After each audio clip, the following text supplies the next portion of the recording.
Qui est le premier humain qui ait jamais peuplé la Terre à avoir réussi à en faire le tour? Non, ce n'est pas Magellan. Mais vous avez presque trouvé. C'est quelqu'un qui accompagnait Magellan. Je vais vous faire la lecture d'un passage écrit par Stefan Zweig dans son livre Magellan.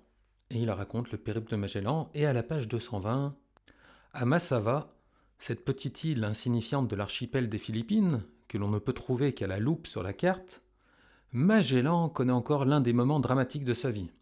À peine les 3 navires s'approchent-ils, toutes voiles dehors, que la population se rassemble, joyeuse et curieuse, pour attendre sur le rivage l'arrivée des étrangers.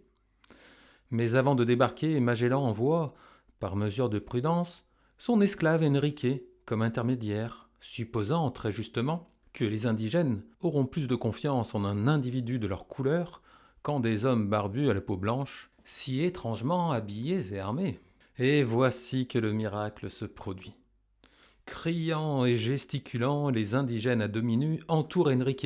Et soudain, l'esclave malais s'arrête étonné, car il a saisi quelques paroles. Il a compris ce que ces gens lui disent, ce qu'ils lui demandent. Arraché depuis des années à son pays, il vient d'entendre des mots de son dialecte. Moment inoubliable.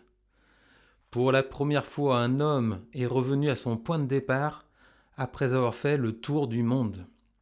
Peu importe qu'il s'agisse d'un esclave insignifiant. Ce n'est pas dans l'individu, mais dans son destin que réside ici la grandeur. Car cet esclave malais, dont nous ne connaissons que le nom de baptême, Enrique, qu'on a enlevé de son île et traîné en Europe, à Lisbonne, en passant par l'Inde et l'Afrique, qui a regagné par le Brésil et la Patagonie la sphère où l'on parle sa langue, est le premier, parmi les myriades d'hommes qui aient jamais peuplé la Terre, qui en ait fait le tour. En 7 minutes, Magellan se rend compte qu'il a atteint son but.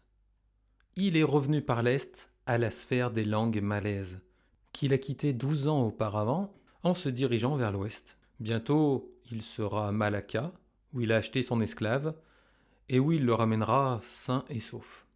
Que ce soit demain ou plus tard, lui-même ou un autre qui atteigne les îles promises, cela lui est désormais indifférent. Car l'essentiel est fait. Il a prouvé qu'en poursuivant toujours dans la même direction, que ce soit du côté où le soleil se lève ou du côté opposé, on doit revenir au point d'où l'on est parti.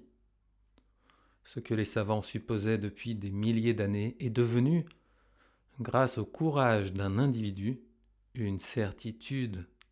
La Terre est ronde, et voici un homme qui vient d'en faire l'expérience.